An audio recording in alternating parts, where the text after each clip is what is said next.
اعوذ باللہ من الشیطان الرجیم بسم اللہ الرحمن الرحیم۔ آج ہم کتاب شاد باد منزل مراد کے دوسرے حصے کے ساتھ حاضر ہیں۔ اس کتاب کے مصنف کا نام ہے سید زید زمان حامد۔ آج ہم اس کتاب کے حصہ اول کے پہلے چیپٹر کا آغاز کریں گے، جس کا نام ہے زمانے کے سمندر سے نکالا گوہر فردا۔ آئیے شروع کرتے ہیں۔ یہ قوم بہت بد نصیب ہوگی اگر اقبال کو نہ جان سکی۔ اقبال رحمۃ اللہ علیہ محض ایک شاعر نہ تھے۔ اگر حقیقت پوچھئے تو اقبال مجدد وقت تھے۔ علامہ اقبال رحمۃ اللہ علیہ ایک غیر معمولی وجود ہیں۔ وہ صرف مفکر پاکستان ہی نہیں بلکہ امت مسلمہ کے حکیم، دانشور اور ایک ایسی صاحب بصیرت ہستی ہیں کہ جن کا دور آج بھی ہے اور آنے والی کئی صدیوں تک بھی رہے گا۔ ایران کے ملک الشعراء بہار نے علامہ کے بارے میں فرمایا کہ ہمارا دور اقبال رحمۃ اللہ علیہ کا دور کہلائے گا۔ تاریخ اس دور کو اقبال رحمۃ اللہ علیہ کے نام سے یاد کرے گی۔ پروفیسر آرنلڈ، جو کہ علامہ اقبال رحمۃ اللہ علیہ کے استاد تھے اور جن کو اقبال رحمۃ اللہ علیہ آخری وقت تک انتہائی ادب اور احترام سے یاد کیا کرتے تھے، اقبال رحمۃ اللہ علیہ کے بارے میں فرماتے ہیں، Iqbal is a man of his age. He is a man ahead of his age and he is a man at war with his age. Professor Arnold. Iqbal اپنے عہد کے انسان ہیں، اپنے عہد سے آگے کے انسان ہیں اور عصر حاضر کے خلاف حالت جنگ میں ہیں۔ کتاب کے اس حصے میں ہم اقبال رحمۃ اللہ علیہ کے وجود کے ان پہلوؤں پر کہ جو آج تک قوم کی نگاہوں سے چھپے رہے ہیں بات کریں گے، تاکہ اس مرد پراسرار کا حقیقی تعارف پہلی مرتبہ نوجوان نسل کے سامنے لایا جا سکے۔ اس اعتبار سے یہ اقبال رحمۃ اللہ علیہ کا ایک ایسا غیر معمولی تعارف ہے کہ جس سے ہماری قوم پہلے واقف نہیں تھی۔ اقبال رحمۃ اللہ علیہ بیک وقت ایک مفکر، فلسفی، نظریاتی رہنما، صاحب بصیرت، درویش، سیاسی دانشور اور سب سے بڑھ کر یہ کہ ایک ولی اللہ تھے۔ جہاں وہ جغرافیائی سیاست کے ایک ماہر تجزیہ کار تھے، وہیں وہ تحریک پاکستان کے نظریہ ساز اور مسلم لیگ کی صدارت کے فرائض بھی سر انجام دیتے رہے تھے۔ یہ تمام کمالات ایک شخصیت میں کچھ اس طرح جمع ہو گئے تھے کہ اس غیر معمولی وجود کی کسی ایک جہت کو سمجھنے کے لیے بھی طویل عرصہ درکار ہے۔ انسانی تاریخ میں ایسے بہت سے لوگ آئے ہیں کہ جنہوں نے اپنے اپنے ادوار کی تقدیر بدل کر رکھ دی۔ ہمارے دور میں یہ فرد بلا شبہ اقبال رحمۃ اللہ علیہ ہیں۔ 1400 سال کی مسلم تاریخ کو اگر آپ مختلف ادوار میں تقسیم کرتے چلے جائیں تو آپ دیکھیں گے کہ اس میں واقعات کی ایک غیر معمولی ترتیب پائی جاتی ہے۔ علامہ اقبال رحمۃ اللہ علیہ جس عہد میں پیدا ہوئے، اس دور میں پورے عالم اسلام میں مکمل طور پر اندھیرا چھا چکا تھا۔ 1857 کی جنگ آزادی میں مسلمانوں کو شکست ہو چکی تھی۔ اس کے نتیجے میں ایک بہت بڑی مسلم تہذیب، سلطنت مغلیہ کا خاتمہ ہوا اور پورا ہندوستان انگریزوں کے قبضے میں چلا گیا۔ 20ویں صدی کے آغاز میں خلافت عثمانیہ ٹوٹنے کے قریب تھی اور جنگ عظیم اول کے بعد امت مسلمہ کا کوئی ملک ایسا نہیں رہ گیا تھا کہ جسے مغربی طاقتوں نے اپنی نوآبادی نہ بنا لیا ہو۔ پوری مسلم دنیا مغربی استعمار کے قبضے میں جا چکی تھی، سوائے مکہ، مدینہ اور افغانستان کے کچھ علاقوں کے، اور وہاں بھی استعماری طاقتیں شورش اور فساد برپا کرنے میں مصروف تھیں۔ پوری امت مسلمہ پر مایوسی کی وہ کیفیت طاری تھی کہ جو اس سے پہلے کبھی دیکھنے میں نہیں آئی۔ 300 سال سے امت مسلمہ کا انحطاط جاری تھا۔ ایک طرف خلافت عثمانیہ زوال پذیر تھی۔ 19ویں صدی میں اسے یورپ کا مرد بیمار کہا جاتا تھا، کیونکہ یہ خلافت اب آہستہ آہستہ ٹوٹتی ہوئی اپنی موت کی طرف جا رہی تھی۔ بالآخر 20ویں صدی کے آغاز میں پہلی جنگ عظیم کے بعد خلافت عثمانیہ مکمل طور پر تباہ ہو جاتی ہے۔ اس سے چند دہائیاں قبل مغلوں کی حکومت کا بھی تختہ الٹا جا چکا تھا۔ ایسے تاریک دور میں اقبال رحمۃ اللہ علیہ کا آنا اور ایک ایسی روحانی انقلابی سوچ دینا کہ جو اپنے وقتوں سے صدیوں آگے ہو، مسلمانوں بلکہ ساری انسانیت کے لیے تاریخ اور تقدیر کا بہت بڑا تحفہ تھا۔ اگر ہم فکر اقبال رحمۃ اللہ علیہ کا ادراک نہ کر سکے تو یہ اس قوم کی بہت بڑی بد نصیبی ہوگی۔ ہماری تمام جغرافیائی سیاست، تاریخ، تہذیب اور نظریہ پاکستان کی بنیاد فکر اقبال رحمۃ اللہ علیہ پر ہے۔ صرف ہندوستان پر ہی نہیں بلکہ علامہ اقبال رحمۃ اللہ علیہ کا جو اثر امت مسلمہ خصوصاً فارسی اور اردو بولنے والی دنیا پر ہے وہ اتنا غیر معمولی ہے کہ ناقابل یقین لگتا ہے۔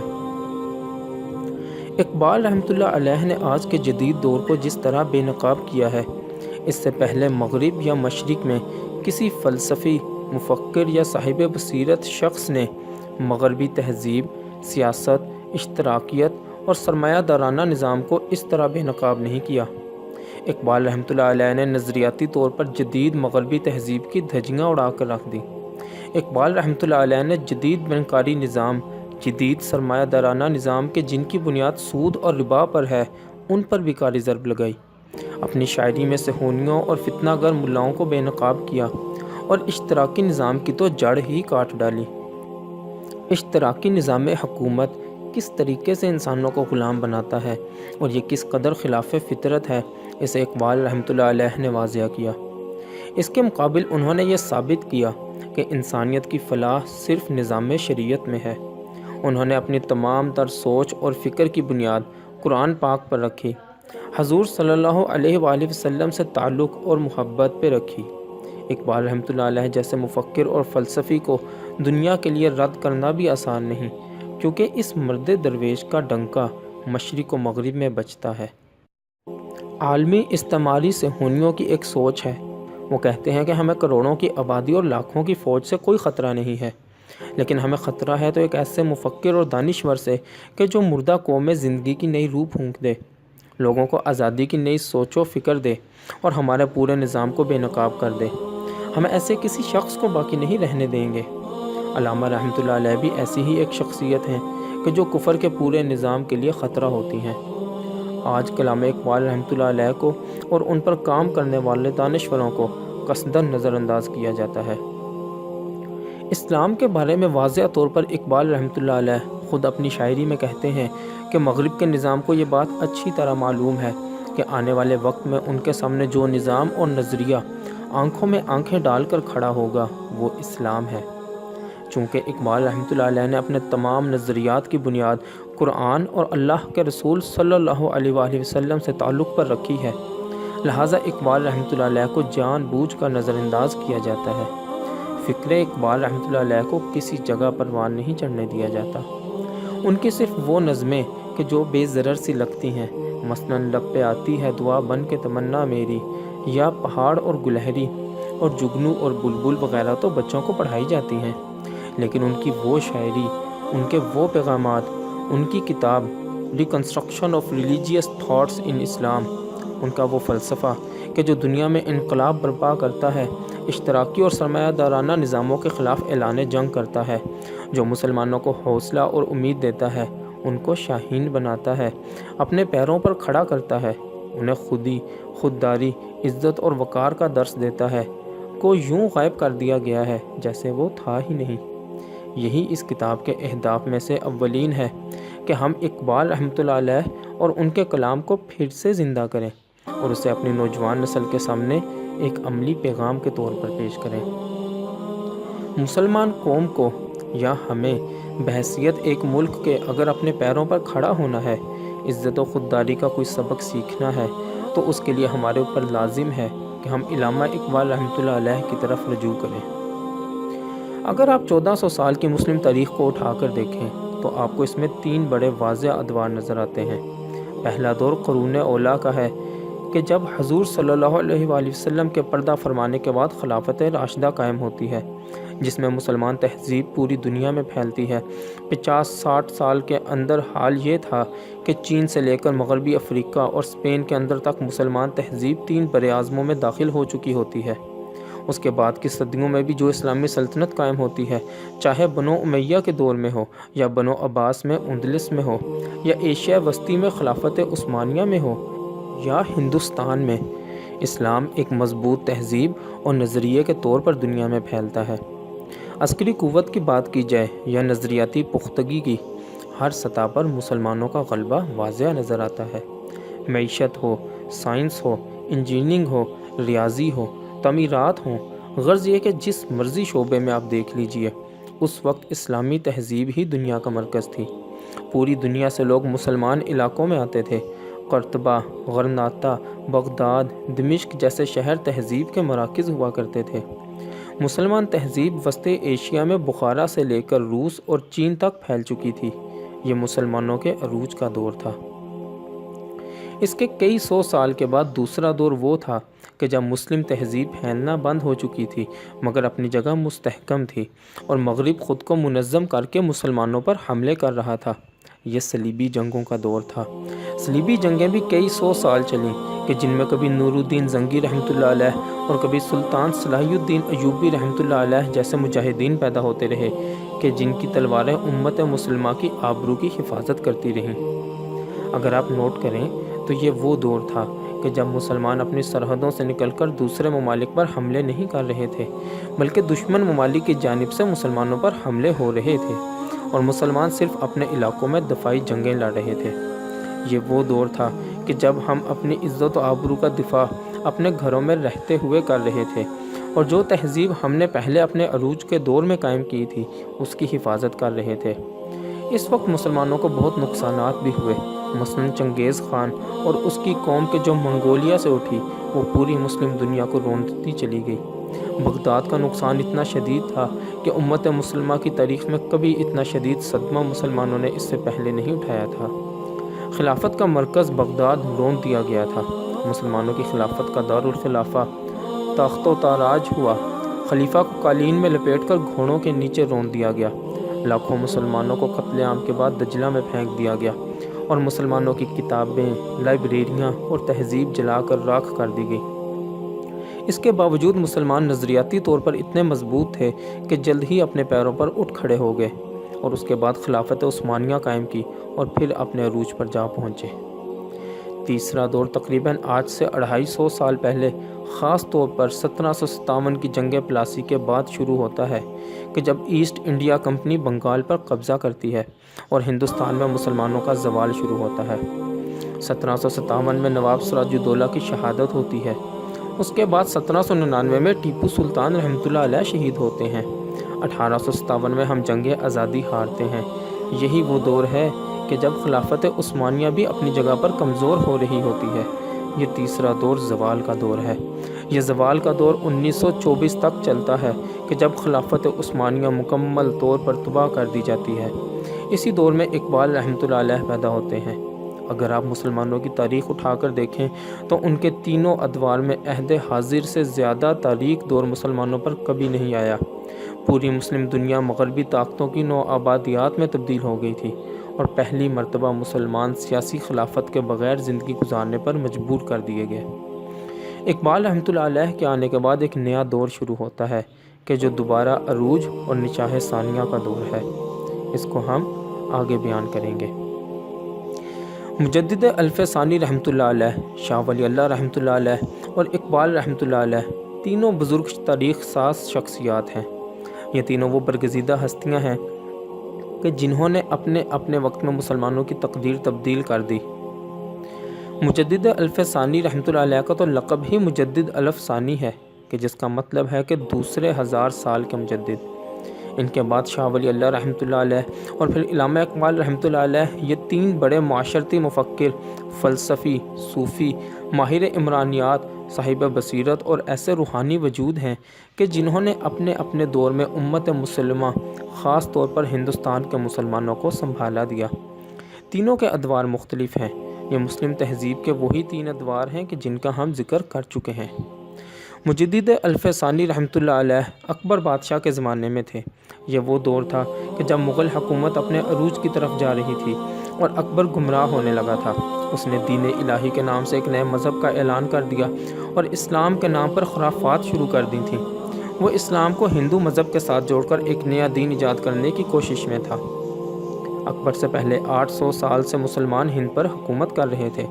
اکبر اور اس کے بعد مغلیہ دور کو عروج حاصل ہوتا ہے۔ اس وقت حضرت مجدد کی حکمت عملی مختلف تھی۔ چونکہ حکمران وقت مسلمان تھے۔ مسلمانوں کی حکومت تھی جو کئی سو سال سے چلی آ رہی تھی۔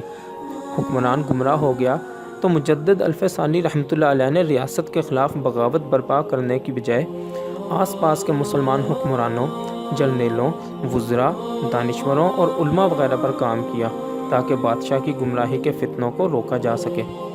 جب اکبر کا انتقال ہوتا ہے تو اس کے بیٹے جہانگیر پر انہوں نے اتنا زیادہ کام کیا ہوا تھا کہ وہ تمام فتنے کہ جو اکبر نے شروع کرائے تھے جہانگیر نے خود اپنے ہاتھ سے ان کو ختم کیا۔ مجدد الف ثانی رحمۃ اللہ علیہ نے ریاست سے بغاوت نہیں کی، حالانکہ ان کو جیل میں بھی بند کیا گیا، سختیاں بھی کی گئیں۔ اس کے باوجود انہوں نے اپنے مکتوبات کے ذریعے مسلمان حکمراں کے وزراء اور مشیروں پر جس طرح کام کیا وہ تاریخ کا ایک غیر معمولی باب ہے۔ اس زمانے کا تقاضا تھا کہ ریاست کے خلاف بغاوت نہ کی جائے۔ اگر ریاست کے خلاف بغاوت کی جاتی تو پھر ہندوؤں کو سر اٹھانے کا موقع مل جاتا۔ مسلمان چونکہ ہندوستان میں اقلیت میں تھے تو ہندوؤں، مرہٹوں یا سکھوں کو موقع ملتا کہ مسلمان ریاست کی جڑ کاٹ دیں۔ لہٰذا حضرت مجدد الف ثانی رحمۃ اللہ علیہ نے اس نظام کے اندر رہتے ہوئے حکمرانوں اور نظام کی اصلاح کی۔ اس وقت کی حکمت عملی مختلف تھی کیونکہ وقت کا تقاضا یہی تھا۔ اس کے مقابلے میں شاہ ولی اللہ رحمۃ اللہ علیہ کا دور دیکھیں کہ جو اس کے تقریباً 150 سال کے بعد اورنگزیب عالمگیر کے بعد آتا ہے، تو وہ فتنوں کا دور تھا۔ یہ وہ وقت تھا کہ جب مغلیہ حکومت تقریباً ختم ہونے کے قریب تھی۔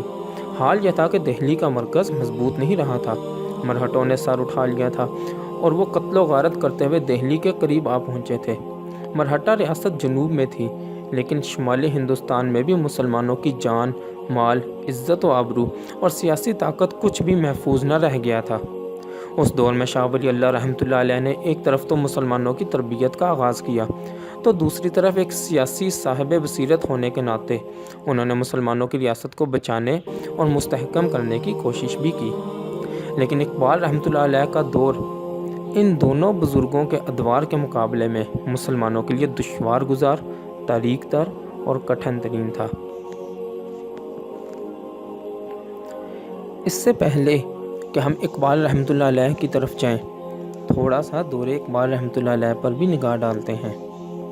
ہندوستان کی جو صورتحال اس دور میں تھی وہ مولانا الطاف حسین حالی کے ان الفاظ سے بالکل واضح ہو جاتی ہے۔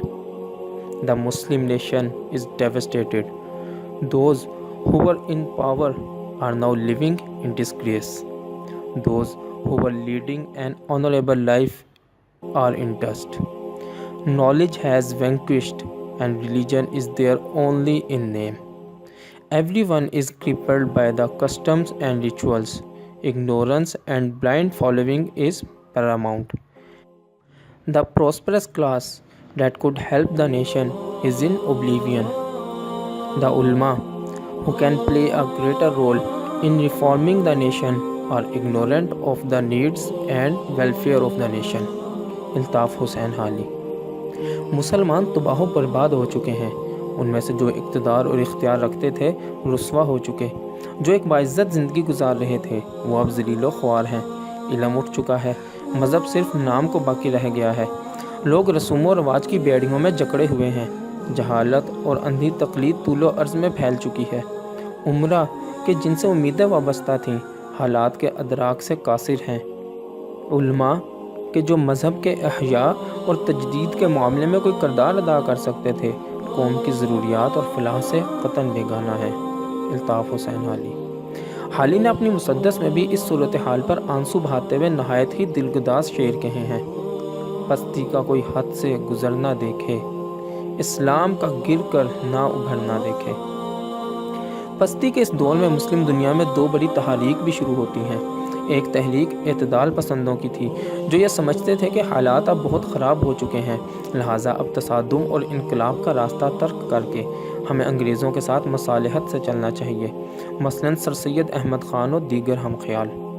دوسری جانب جمال الدین افغانی کی تحریک تھی جس کا مقصد خلافت عثمانیہ کے تحت مسلمانوں کو متحد کرنا اور انگریز استعمار کے خلاف بغاوتیں برپا کر کے امت کو دوبارہ عروج کی جانب لے کر جانا تھا، مگر حقیقت اور وقت کا دھارا ان دونوں تحریک کے خلاف تھا۔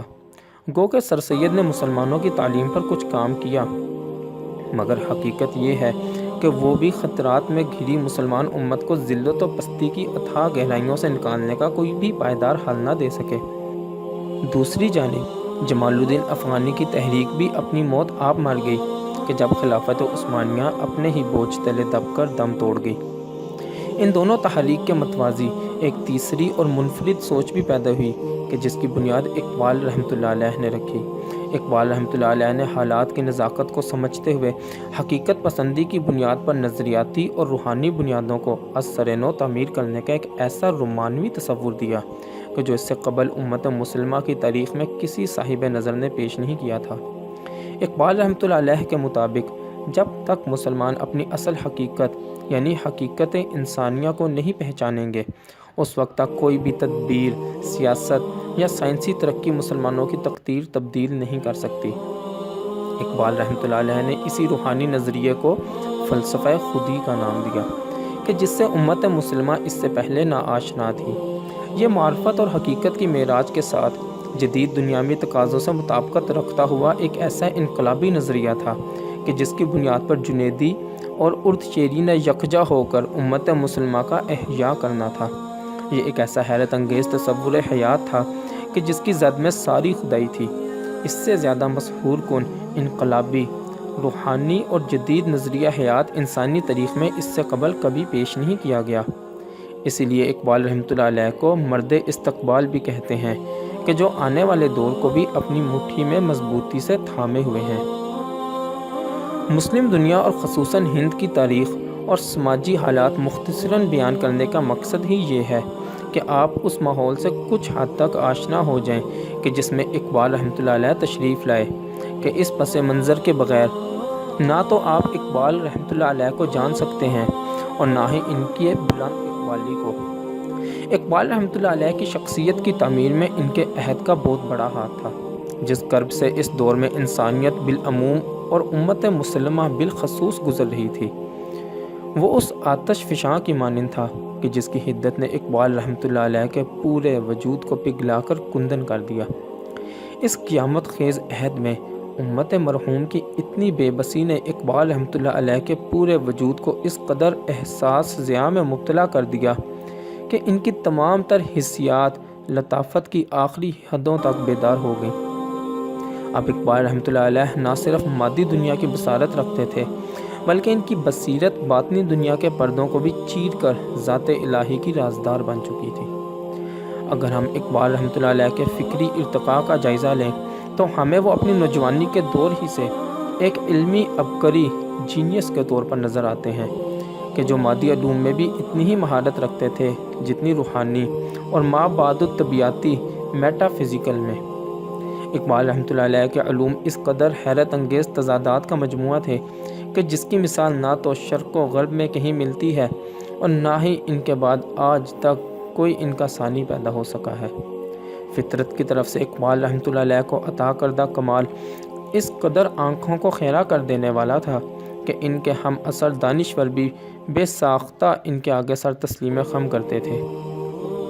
مگر حقیقت یہ ہے کہ کوئی بھی اقبال رحمۃ اللہ علیہ کے حقیقی علمی اور روحانی مقام کی گرد بھی نہ پا سکا۔ مشہور نوبل انعام یافتہ جرمن ناول نگار اور شاعر ہرمن ہیس نے اقبال رحمۃ اللہ علیہ کو ان الفاظ میں خراج تحسین پیش کیا: Iqbal belongs to three domains of the spirit and intellect, the source of his tremendous work, the worlds of India, of Islam, and of Western thought. Hermann Hesse. Iqbal رحمۃ اللہ علیہ کے شاندار روحانی اور فکری کام کو ہم 3 دائروں میں تقسیم کر سکتے ہیں: ہندوستان کا میدان عمل، اسلام اور مغربی فکر و فلسفہ۔ Hermann Hesse. اقبال رحمۃ اللہ علیہ کے علم اور روحانی مقام کا اندازہ اس بات سے لگائیں کہ جب وہ نوجوانی میں بطور ایک فلسفی اور مفکر ابھر رہے تھے تو اسی دور میں اپنے 4 کتابیں بھی لکھ ڈال لیں۔ ان میں سے ایک حضرت محی الدین ابن عربی رحمۃ اللہ علیہ کے شاگرد عبد الکریم الجبلی کی معرکۃ الآراء کتاب الانسان الکامل پر مختصر شرح تھی۔ الجیلی کی ایک کتاب اسلامی تصوف میں کسی بھی انسان کو حاصل ہونے والے بلند ترین روحانی مقام پر فائز وجود کی خصوصیات پر ہے۔ یہ کتاب معرفت اور حقیقت کی معراج کے اتنے دقیق اور نازک معاملات پر بحث کرتی ہے کہ ہر دور میں شاذ و نادر ہی کوئی ایسا وجود ہوا ہے کہ جو اس عظیم کتاب کی روح کو سمجھ سکا ہو۔ جس بحر معرفت کے کنارے بڑے بڑے علماء، صوفیاء اور ابدالوں نے خاموشی اختیار کی، اقبال رحمۃ اللہ علیہ جوانی میں ہی اس بحر بے کران سے سیراب ہو چکے تھے۔ آنے والے دور میں جب اقبال رحمۃ اللہ علیہ نے معرفت اور حقیقت کی معراج کو اپنے کلام میں بیان کرنا شروع کیا تو ہمیں اس میں واضح طور پر حضرت محی الدین ابن عربی رحمۃ اللہ علیہ اور شیخ عبد الکریم الجیلی کا فیض بھی نظر آتا ہے۔ اسی دور میں اقبال رحمۃ اللہ علیہ نے ایک دوسری کتاب برطانیہ کی سیاسی تاریخ پر لکھی، جس کا مقصد مغربی تہذیب کے پس منظر کو امت مسلمہ کے سامنے پیش کرنا تھا۔ اقبال رحمۃ اللہ علیہ کی تیسری کتاب سیاسی معاشیات پر تھی کہ جس میں انہوں نے اس دور کی سیاسی معاشیات بشمول سرمایہ داری نظام و اشتراکیت کی حقیقت کو واضح کیا۔ چوتھی کتاب اقبال رحمۃ اللہ علیہ نے اقتصادیات پر لکھی، جس کا عنوان علم الاقتصاد تھا۔ اس کتاب میں علامہ رحمۃ اللہ علیہ نے کرنسی کا تصور، اس کا اتار چڑھاؤ، روپے کی گردش، اشیاء کی قیمت کے تعین کے اصول وغیرہ کو واضح کیا کہ جو معاشیات کی بنیاد ہیں۔ 20-22 برس کی عمر میں قدرت کی طرف سے اقبال رحمۃ اللہ علیہ کو ان علوم سے لیس کیا جا رہا تھا کہ جو آنے والے دور میں اقبال رحمۃ اللہ علیہ کا وہ ہتھیار بننا تھے کہ جن سے انہوں نے زمانے کے طاغوتوں کے خلاف ضرب کلیم لگانی تھی۔ امت رسول صلی اللہ علیہ وآلہ وسلم کے ابھرتے ہوئے اس ستارے کو نوجوانی میں ہی جہاد زندگانی کی شمشیروں سے مسلح کر دیا گیا تھا۔ یہ بھی حقیقت ہے کہ اقبال رحمۃ اللہ علیہ کو بھی حضرت ابراہیم علیہ السلام ہی کی طرح ایک فکری ارتقاء کے عمل سے گزارا گیا۔ جس طرح حضرت ابراہیم علیہ السلام نے اول ستارے، پھر چاند اور پھر سورج کو اپنا خدا جانا تھا کہ جس کے ڈوبنے کے بعد انہوں نے کہا کہ میں ڈوبنے والوں کو نہیں چاہتا، اسی طرح اقبال رحمۃ اللہ علیہ نے بھی شروع میں ہندوستانی قومیت پرستی کی جانب نگاہ کی۔ اسی دور میں انہوں نے وہ مشہور ترانہ ہندی لکھا، سارے جہاں سے اچھا ہندوستان ہمارا۔ آج بھی یہ نظم ہندوستان میں قومی ترانے کی حیثیت رکھتی ہے، مگر اقبال رحمۃ اللہ علیہ کے فکری ارتقاء کا یہ دور مختصر ہی تھا اور جلد ہی آپ کی توجہ امت مسلمہ کی جانب مبذول ہو گئی۔ 1905 تک کے جس سال اقبال رحمۃ اللہ علیہ یورپ کے لیے روانہ ہوئے، اقبال رحمۃ اللہ علیہ پین اسلامک یعنی اتحاد بین المسلمین کے داعی ہو چکے تھے، اور اس کے بعد آپ نے چین و عرب ہمارا، ہندوستان ہمارا، مسلم ہیں ہم وطن ہے، سارا جہاں ہمارا لکھا۔ یعنی آپ کی فکر ہندوستان کی حدود سے نکل کر آفاقی ہو چکی تھی۔ یہ اقبال رحمۃ اللہ علیہ کے سیاسی و فکری ارتقاء کی محض ایک جھلک ہے۔ باقی انشاءاللہ اگلی ویڈیو میں۔ جزاک اللہ خیر۔